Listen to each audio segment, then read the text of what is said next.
Sugeng enjing para pamirsa, kepanggih malih kaliyan kula Aulia Kristanti wonten ing adicara Pawartos Magelang. Pawartos ingkang sepisan saking Kitha Muntilan.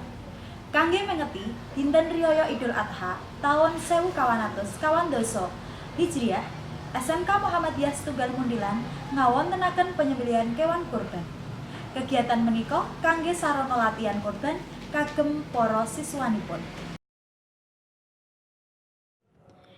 Dinten riyaya Idul Kurban taun 1492 Hijriah menika, SMK Muhammadiyah Setunggal Muntilan ngawontenaken panyembelihan kewan kurban ingkang awujud setunggal sapi lan 9 lembu.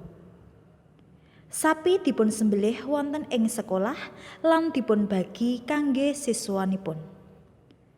Dene ingkang 9 lembu dipun sebar wonten ing masyarakat sekitar Muntilan, kayata wonten ing Kecamatan Srumbung, Kecamatan Salam, Sawangan saha ngluwar. Anggenipun tumbas kewan kurban menika, sekolah ngempalaken dana saking guru lan siswa. Menika supados sedaya warga sekolah saged ngraosaken daging kurban.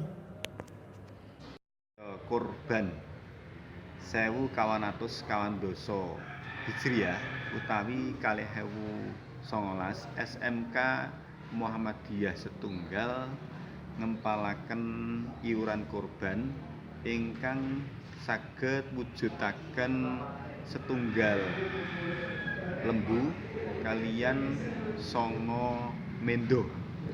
Ingkang setunggal lembu sakmangke badhe dipun sembelih wonten sekolah SMK Muhammadiyah Setunggal Muntilan lan ingkang 9 mendo menika dipun saluraken utawi dipun tasarufaken wonten masyarakat. Mekaten kala wau pawartos Magelang dinten menika. Kula Aulia Kristanti lan sedaya redaksi pawartos Magelang nyuwun pamit. Sugeng pepanggihan wonten ing pawartos candhaipun. Matur nuwun.